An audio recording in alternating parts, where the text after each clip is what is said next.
But today we're really pleased to be joined by two guest speakers who are going to talk about a really interesting partnership between the British Museum and the Manchester Museum. So in a second, if you give a warm welcome to our speakers Kayte and to Nusrat.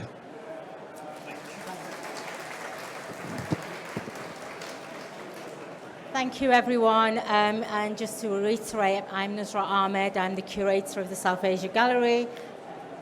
This is my double act. And I'm Kayte, and I am a Community Partnerships Manager at the British Museum. And we're going to talk to you about the partnership, the South Asia Gallery, its co-curation process, and some of the lessons learned on the way. So to give you a bit of a history about Manchester Museum, part of the University of Manchester, the museum first opened in 1890.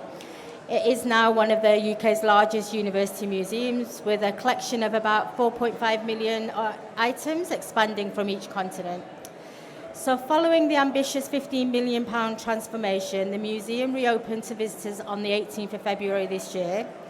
The museum's mission to build a better understanding between cultures and a more sustainable world. Our new museum includes the new South Asia Gallery, a British museum partnership where it presents a compelling contemporary take on South Asia and British Asian culture.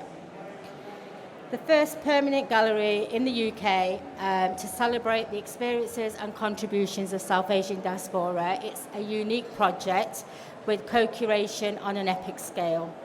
Very rarely seen or done by museums. The South Asia Gallery is a co-curation journey that spans over 5 years and is co-curated by the South Asia Gallery collective of a group of 30 people, made up of local community members, artists, designers, historians, journalists, local councillors, scientists, writers, community organisers, musicians and students, and more.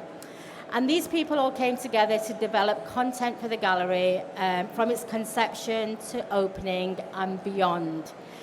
So where did it all start for me? Since 2003, the British Museum is having worked with a number of partner museums to develop a series of partnership galleries and working collaboratively to form permanent displays in museums across the UK. The partnership with Manchester Museum builds and further develops the model for collaboration. This is a slide that shows a couple of pictures from the Object Journeys project. So I want to talk briefly about my own unique journey into becoming curator of the South Asia Gallery. I'm not from a museum background. In 2016, I was working quietly away in the voluntary sector, focusing on connecting South Asian communities to heritage. And I was approached by Manchester Museum. So just to be clear, I'd not encountered working with Manchester Museum prior to this, and although I'm born and bred Mancunian, my only recollection of visiting the Manchester Museum was at primary school, where I do remember coming home and telling my parents something like it was full of old rubbish coins, something that must have stayed with me as I didn't feel the need to go back to Manchester Museum, not as a child nor as an adult. So when the museum approached me, I was a bit sceptic as to what they really wanted coming to my community group. And when the conversation led to a trip to the British Museum, I'd never been there either. That was what sealed the deal for me and my ladies. And that's how I met Kayte. We did go on to the trip, not to the British Museum. We ended up in Blythe House. And one of the project workers at the time had her son, who was a bit poorly, who came with us on the minibus for 4 hours, there, 4 hours back, and on the way back he said, all we did was go to a storeroom to see a few old things. But the project was really important because it created the foundations, not only for me, but for South Asian communities in Manchester. The idea of the project was to take the group of ladies, some of the collections in Blythe House held by the British Museum, and to recreate them as artefacts that they could be showcased along with the originals. And I remember seeing that really big shawl and one of my older ladies saying, oh, we can make that. That's easy to do. And I was like, no, you'll make a little corner of it. What was really great about that project was we actually exhibited the works of the older women alongside with the originals in a beautiful case in Manchester Museum. It was one of the biggest cases. I remember taking the women there, and they were quite tearful about the fact that something that they'd created was so very important. It was in a big glass case. It was there for 6 months, and people who they knew and didn't know was going into the museum to see that case. Next slide, Kate. Yeah, so that's, Thank you. yeah, that's where our relationship began, and we've been hanging out ever since. But just a little bit about, I guess, what the British Museum is doing in this partnership, kind of creating this gallery, the South Asia Gallery in Manchester. So the British Museum, for those of you who don't know, has a national partnerships team. And this is essentially the work that the British Museum does with partner museums and galleries and spaces in every part of the UK. And through this programme of touring exhibitions and object loans, in the last year there's been over 1,600 objects kind of lent around the country that were seen by 4.5 million people. So our national programmes is a big part of what we do. And that kind of really inspired us through Object Journeys projects and also through other touring exhibitions to kind of really develop our partnerships galleries. So at the moment we have 6 partnership galleries around the UK. Where did SAG, Manchester Museum, British Museum Partnership come from? Well, let's go back to 2015, and there was a UK government funding committee that offered £5 million to help create a South Asian gallery in Manchester. And the British Museum was part of that kind of commitment to doing this work. And so Manchester Museum and the British Museum agreed to develop this gallery together. And it was a bit different from other partnership galleries. It included a secondment, so a South Asian curator from the British Museum would work embedded within the team in Manchester. And it was going to be a really great gallery, and it would have been a great gallery, but we actually thought, well, how do we push this even further? How do we make this a different type of partnership? How does it go beyond loans, go beyond kind of lending staff as well as objects, and actually think about how collaboratively and combined our expertise, our vision, our ambitions can actually make a much better gallery. So alongside kind of curatorial support and loans, there was also thinking about how we would kind of really embrace what we both knew as organisations about working with communities and kind of pushing participatory practice. So the British Museum decided that we would be a different type of partnership, Manchester Museum leading, but us supporting all of us with different types of expertise and experience. So how did we go about creating SAG? So at the same time, to tap into this whole new audience and introduce future plans, the museum focused on events and exhibitions specific to South Asia history and heritage, and we had the Jallianwala Bagh 100th commemoration of the Punjab siege in 2019, and we had the Memories of Partition to commemorate the 70th partition of India in 2016-17, that project ran.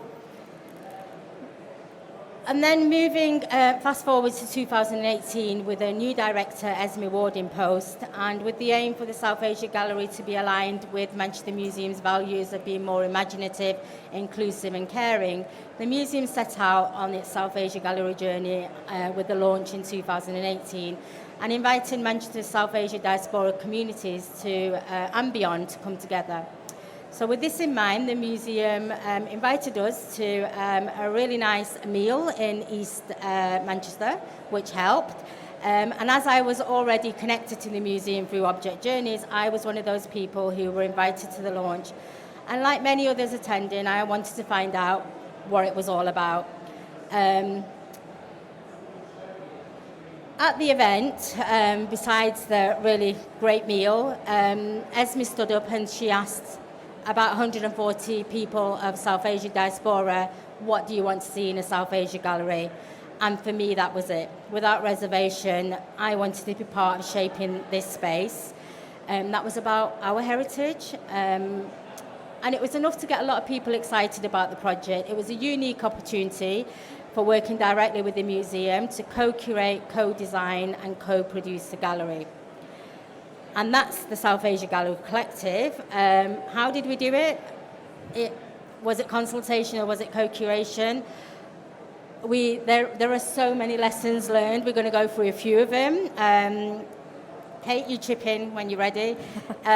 What I found for the project was you needed to break down hierarchy, you needed to shift the power imbalance, not just for a while, but for the entirety of the project. It's quite a unique project because it was co-curation from conception. It's been about transferring ownership of the space. It's about sharing. It hasn't been easy for everyone. I know museum professionals have found it hard at times. They've had to unlearn practice. It was easier for me coming in from the outside. When I came in, it was an alien language. We had to create a glossary of terms and terminology. I used to walk around the museum thinking, what did they just say? It's why do they speak in that foreign language? Can they not just say real information might be a good word, as opposed to interpretation. Naming the galleries in these strange names. We really wanted the collective, the community co-curators, to be on the same page. And I think that same page was also about being honest with ourselves as museums. What did we mean by co-curation? And the fact that most people in the room had a totally different idea of what that was. But we knew that we wanted to push from kind of a consultation mode where people would support our development to actually turning that to us supporting others to create a space that they wanted, that they felt would represent, what the stories and histories that they wanted to tell. And that's the power dynamic. It's turning it round and having to have some difficult conversations around what power and authority means within museum spaces. So we have our wonderful collective who are with us in spirit. So what do we do? Yeah, going to quick shift to 2019 and back to my own personal journey was when I became a move from the collective to become a museum member as a gallery's community producer. And I suppose I was acting as a connector to the collective when we started to then create the conditions to bring the collective group of people on this co-curation journey. While at the same time, I was mindful that we were being asked, me in particular as well, to co-curate a space when we were not familiar with cultural spaces. So it really meant that the transferring of skills had to be embedded into this co-curation process. And what I found is people really want to guard their knowledge and expertise, and we really try to break down the barriers here and have skills sharing sessions. So when we're talking about lighting in displays and setting of objects and loans, we wanted to equip the collective members to have all that knowledge to then be able to make informed choices. There were quite a lot of research visits. We did that going to the British Museum, to our own partners, our own collections, and a lot of the times, Kate, it was about, we don't want that. Yeah, so it's about, you start off with the premise that you have these amazing collections all around the UK that can tell this story, but actually when you're telling it with others and they don't think the same as you. So actually we did many research trips that actually just highlighted that the collections, the objects, the stories were not currently being represented within the cultural organisations of the UK. There were certainly some objects that the collective were really keen to have, and often they were the star objects in many museums around the country that said, you can't borrow that one. So yeah, it was a very important piece of research for co-curation. You don't have an object list to begin with, you create the object list as you go. And that's how the content for the gallery initially began to emerge. And it's a unique, personalised approach which humanises the gallery, telling stories about real people. Although objects, of course, are important, not as much as stories, this gallery is all about storytelling. And then almost 2 years into the process, we hit the pandemic, and the efforts for the project shifted to focus on how we sustain and build on the relationships remotely. The challenge really was to maintain the collective's passion, motivation, and momentum for a shared co-curation vision, and that was difficult. It was difficult because people were having their own pandemic struggles, and keeping momentum for this shared vision was quite hard when we were all going through our own COVID crises. We off from the project because that would undo 2 years of a relationship building. We could not just stop and then re-pick up after 2 years. We had to create a way where we continuously were in contact with 30 collective members. And I remember creating these SAG socials. So SAG, although it doesn't sound very appealing, it's South Asia Gallery. SAG socials were every third Wednesday evening during lockdown, and we created a space where co-curators were able to bring their own interests to this. So it wasn't about workshops and running through a session and having a start and a finish. It was just about a fluid approach. And this is a really great picture of Indian film cinema, where one of our collective members is an expert in this area, and she just basically did a quiz, and it just kept us all connected. So, then remote working became the norm. The collective continued to co-curate and develop the stories they wanted to see represented in the gallery. Yeah. So there's a lot of learning goes into having to curate something online with 30 people, and to curate something online in a time of crisis. And I think we probably made some mistakes, I would say, in doing this. We recognizing that, the project momentum had to keep going, but perhaps, and I think the socials are a really great moment where we try to balance the momentum of the project with actually recognizing that we're working with people, and that actually we are creating relationships that is as much social as it is about developmental. Mm-hmm. But there were some good things, I think, about be doing things online as well, and this would be kind of one of them. Yeah, this is a great picture. It's a mammoth Zoom session we had. At the end of 2020, we let go of our previous designers who, to be fair, came into the project when it was a different project. The project completely changed when Esme Ward came on board, so the design team didn't actually fit with the new project. And we departed ways, and we came into a pandemic without a design team. So in June 2020, so it must have been end of 2021. Yeah, it must have been 19 then. So June 2020, we then recruited a new design team with the collective members. We had 50 people on Zoom, 6 design teams presented to us. We asked 2 questions at the end of the day. Who did the best presentation, and who would you most likely want to work with? And there were 2 separate answers from the collective, and we went with who they would most likely want to work with other reasons, such as this group of designers were a collaborative themselves, and they were all from diaspora, not South Asian diaspora, from diaspora, and we felt that was really important for the project. Mm. So it wasn't just the SAG gallery. There was also a whole redevelopment at Manchester Museum. So Hello Future, kind of a whole new wing of the museum, and a redisplay of many of your galleries. So work was happening in earnest while we were on Zoom. They were building giant holes in the ground. But you can see the beginnings of the SAG gallery. These ideas of light being brought into the gallery, which was really important, how to start to disrupt some of those ideas of stuffy, dark galleries that show ethnographic objects of cultures far away. How do you bring in light and space into these gallery spaces? Yeah, so I'm going to just talk you really quickly through, I guess, this space, this South Asia Gallery. And this is kind of a rough kind of breakdown of what you will see when you visit, if you haven't been already.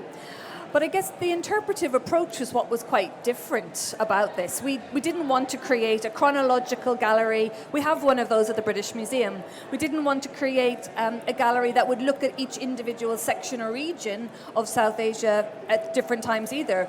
We wanted to think about a different way that was perhaps a bit unsettling for many in the museum sectors, but we thought about this idea of anthologies, this idea that we would connect South Asian history and culture with Britain and the wider world, so tell this very multiplicit story.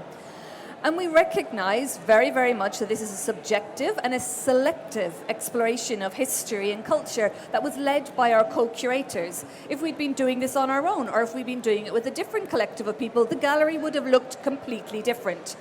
It is told through multiple perspectives.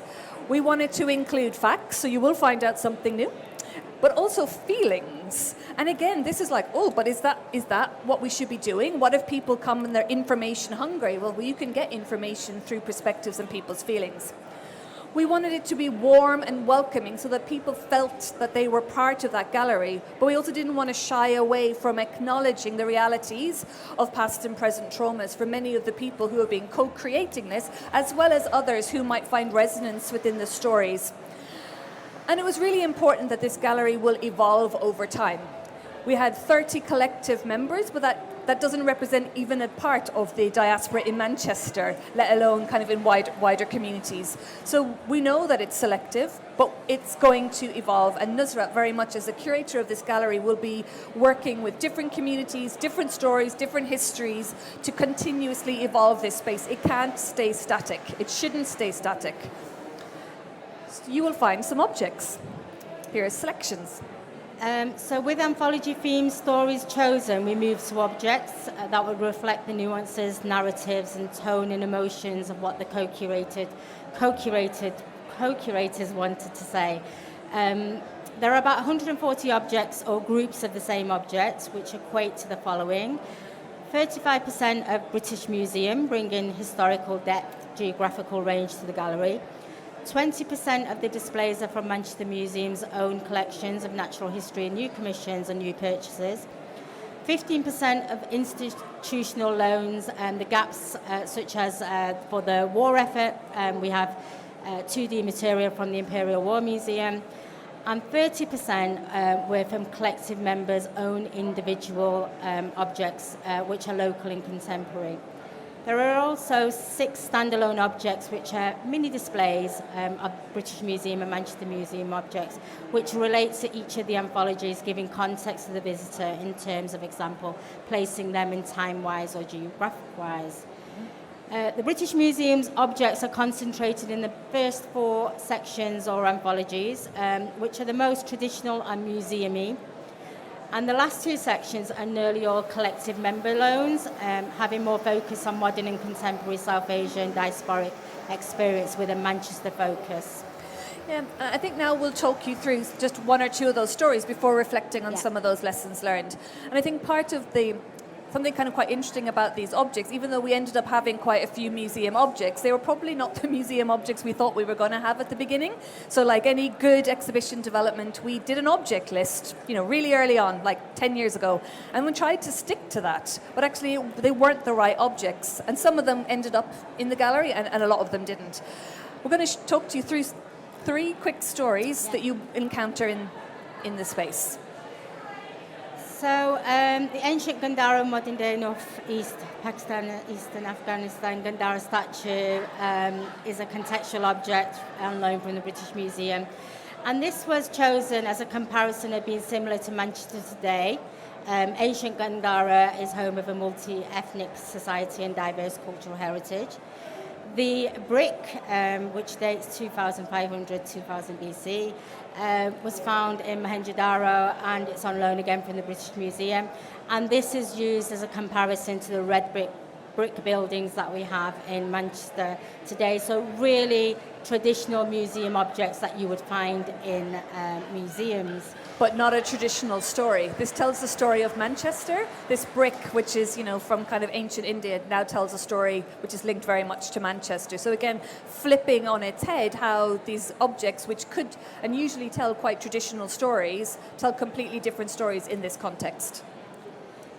So moving on to some of the collective members' objects as a comparison to the shift of the museum normal practice. This is a display within our British Asian anthology. There are no museum objects in this anthology. I'll highlight the notice board with the memorabilia on. It's a display of flyers, posters, leaflets, cards, magazines, and it's part of the LGBTQ plus story. The co-curator Kirit Patel talks about how being from the LGBTQ community as well as South Asian, he was often made to feel excluded from museum spaces, often seen as the other. His intersectional identity meant that he didn't feel that he belonged in either queer spaces or South Asian spaces. And this really highlights how ordinary objects can, when put together with the story, can create something really different for the visitor. It's a collection of material around his early intersectional coming out identity, unraveling, and how organisation and safe spaces made important roles in advocacy and awareness to support him on that journey. He feels really inspired that this part of his stories will be documented and remembered and celebrated, giving voice to other people of South Asian heritage to feel that they belong in this space. And the next story we're moving on to is the NHS and the contribution of South Asians to the NHS. The object that you see here is a Quran cube, which it forms part of how an ordinary object, again, can become something really meaningful. Quran cubes can recite the Quran through a speaker, and there are small devices that are placed at the bedside of seriously ill Muslim patients. Dr. Farhan Siddiqui was a Pakistani plastic surgeon.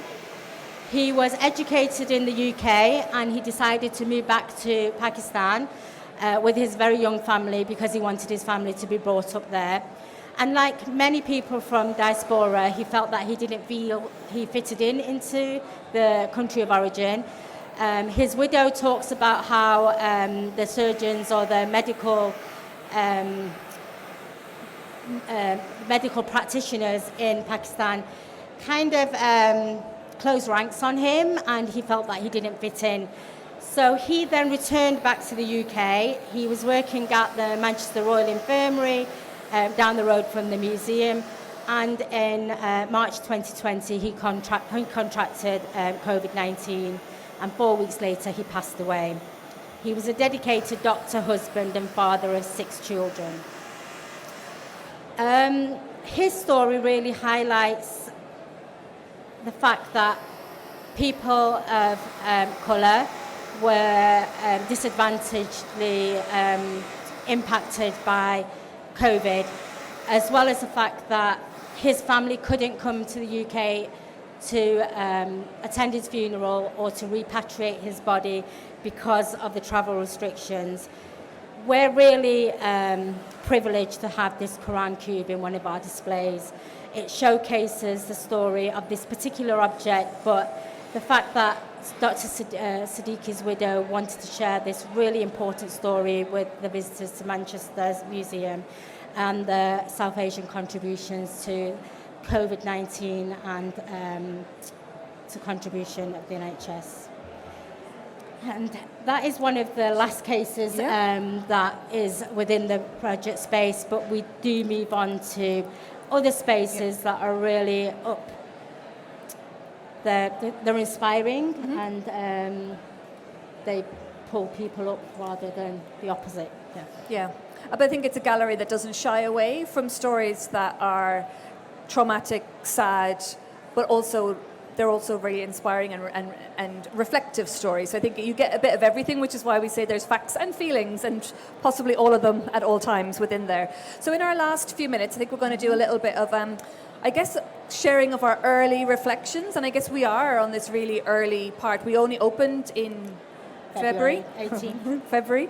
And we have a big evaluation kind of program in place. We're going to be evaluating the process, and that is, all going to be done by external people, so that it won't be us. We'll also be part of that evaluation, working with the collective and all the various kind of museum and people and consultants who worked on that.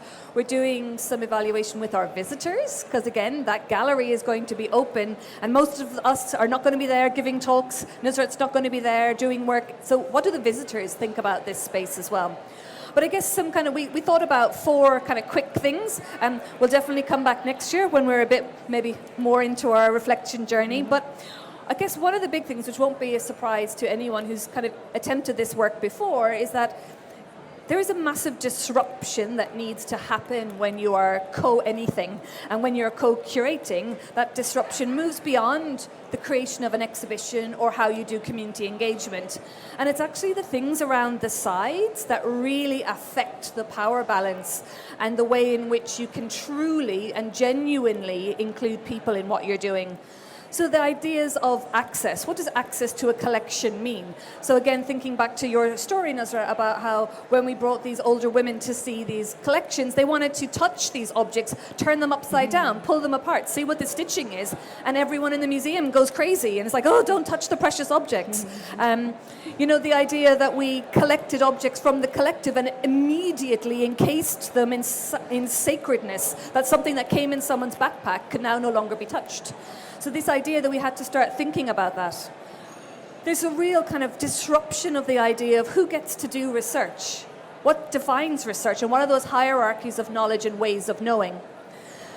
We really had to think about our internal processes, so kind of really simple things like when a museum can be open to allow for genuine collaboration. If people are working during the day, you need to open at night. And when someone says, oh, we don't open at night, it's like, okay, well, we need to open at night. And again, those really simple things can break a system, as I'm sure many of you who work in museums will know.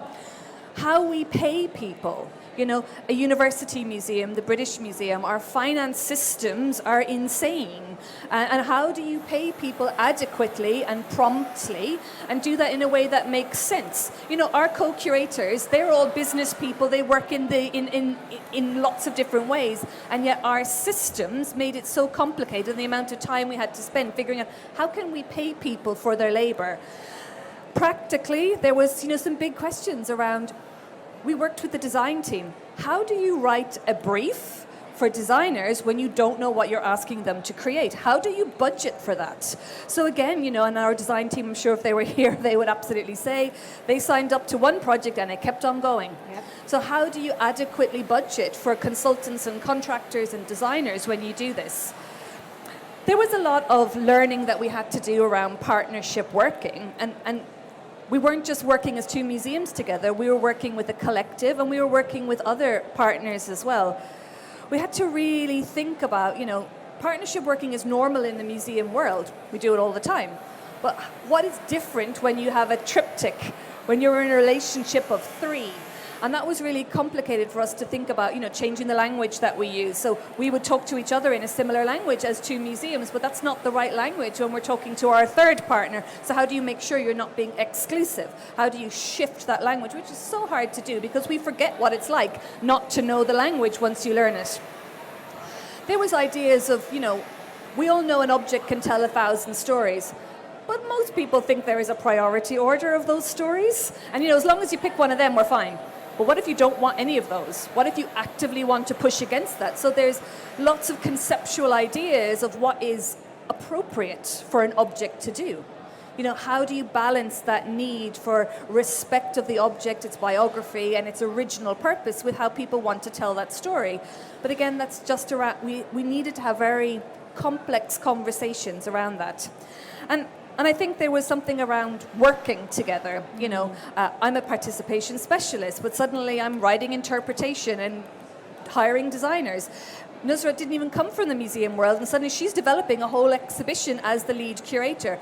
We had to take on these different roles because we had to represent the entire museum, the entire project when we were working with the collective. Your learnings. And I think the collective, we were asking a lot from them. I remember in the early days they were really nervous. South Asia is massive. It's complex. Religious divide, border divides. We had a group of people that came together for this vision, but if you asked each of them to close their eyes and imagine what the gallery would be like, you'd get 30 different imaginations. So it was trying to bring them together, and I remember we did a lot of from the I to the we to us. That took a lot of time, I'd say over 2 years. And then the burden that this group of people felt that they had on their shoulders to represent a South Asia gallery. And I remember having lots of conversations with individuals who said, I'm not the expert. I don't want to get it wrong. Please don't put this on my plate. So we had to really shift the boundaries, and we hadn't anticipated we'd bring in experts around British Asian pop culture, but then we had to go and source those experts to make sure that these people that were in a vulnerable position and open to criticism from the community would not have to be solely responsible for that. Lots of lessons learned, but thrilled that we welcomed over 80,000 people in the first 2 weeks of opening, which was kind of mad as well as fantastic and overwhelming at the same time. And by mid-April, we'd reached 250,000 visitors when our yearly visitor is around 500,000. So, another crazy milestone. But what we do get is the importance of the South Asia Gallery and how it's bringing people in, not just from South Asian backgrounds, but from people from all backgrounds. And I stood in the gallery in the first week of opening, and it was just absolutely brilliant to see how different people respond to spaces. We have a beautifully decorated rickshaw that came over from Bangladesh, and then we have a 7-foot self-portrait from one of the collective members, Azra Motala, who looks at hybrid identity and how her British Asianness is represented in this beautiful portrait. And I've just heard lots of like, oh wow, and oh, the sewing machine. The sewing machine is amazing. It's a full-size sewing machine, and I am really going to rename that as, oh, my mum would love that. And that tells a textile story, and my mum had a sewing machine like that at home, as many other South Asian people had the same. And it's just really, the magnitude for this gallery is beyond what I'd ever expected. I've had so many people coming up to me in tears, squeals of delight, hugs, but generally just saying it was about time, and we actually feel that we do belong now. Yeah, which is really personal to me. So yeah, and I think, as I said, our lessons learned journey is continuing. We want to end on a good note, but that's to say there isn't many challenges to doing this work. And we haven't really spoken about the collective because they're not here and we don't want to speak for them. So recognizing that there is a whole other side to this that we will be sharing once we have a better sense of what we've actually learned and where we can make improvements and where we can actually share some of that a bit better. Yeah. But yeah, in the last few minutes, if anyone wants to ask us any questions, we realize we've talked at you a lot, but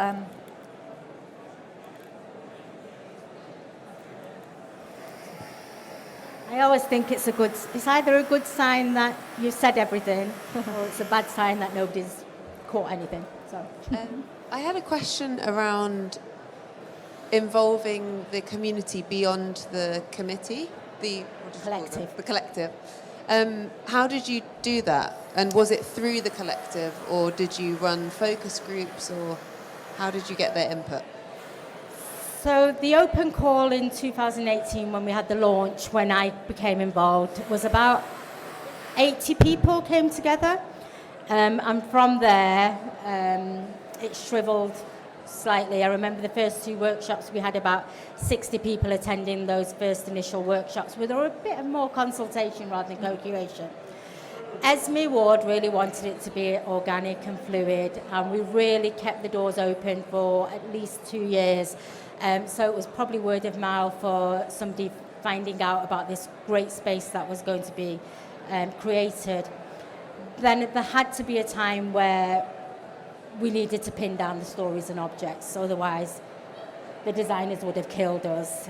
They were asking for an object list, we were still exploring lived experience and stories, and all of the schedule was being pushed, and co-curation is unscripted. It doesn't follow REBA guidelines.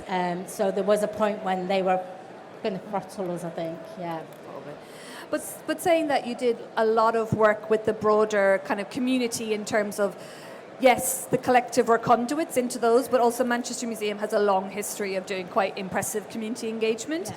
And the programme, so there was lots of little projects went around it, from USH, which was a young people's programme, through to kind of various apprenticeships and community engagement initiatives that were going on, building up momentum for the opening of the actual gallery that was being created with this discrete collective. And I think going forward as well, there's a performance space, which you can kind of see here, that is being kind of, ran by the museum, but it's the activity within it is largely done by members of different organisations within the South Asian community in Manchester. And the next evolutions of the gallery will also be done with new communities, perhaps, or definitely new stories, because, as you said, it's quite selective who is involved, and we recognise that often somebody needs to be the trailblazer. Others will start to come once they trust that the museum is going to be respectful. So those who perhaps were a little bit more cautious of getting involved, perhaps now that they've seen what can be done, they might be more willing to work with museums, because lots of communities will not, so I think it's about how this might be the gate opening for others to want to work in collaboration with Nusrat and her team. Definitely. Amazing. We've got time for one more question. Do you want to pick who? You do. Yeah, I'm just going to go to the closest person. There you go. Hi, thank you so much. Brilliant presentation. I just had a question in terms of both of you navigating the very steep learning curve. Nusrat, you said you don't have an art museum background, and also Kate, you're a partnership specialist. How did you manage learning so much and also providing inspiring leadership for your teams, making sure that everyone felt, engaged? Could you walk me through that? I understand why co-curation isn't done at this scale. Not that it shouldn't be done. It's hard work. There are lots of challenges. We haven't touched on people experiencing trauma, from reliving traumatic times, be that from themselves or from family members, and the story that they want to tell. So they had to, on Zoom, in COVID, talk about a lived experience, not once, but like 10 times. So the anthology group that they're working in understood how that fitted into the anthology, then tell it again to designers, then to the interpretation specialist. We hadn't thought trauma would be part of this project. We stopped the process for one group in particular, and they were about a year behind other groups. And then on opening, we just had to create a deadline. I'm not sure if we got that right. We're still dealing with a bit of the aftermath of co-curation at the moment. I think it was really challenging. I don't know if it was exacerbated by coronavirus or if it was easier because we were able to meet in the evenings with 40 people in the same Zoom room rather than having to come in to the museum. There's a lot of learning from budgets. We hadn't gone into this project in 2015-16 for it to be a co-curated project. We needed to find the budgets for it to be. Yeah, and I think always underestimating how much you might need, because again, we paid all of the collective members for their involvement, and that kept growing, because actually the more and more we worked with people, the more we knew that this was the right thing to do. So again, pushing at the boundaries of that also meant pushing at our budgets and figuring out where there could be elements of the gallery that we could, take money from to actually invest in the people and recognize that the stories would sing through perhaps some of the other things that we might have wanted for the space.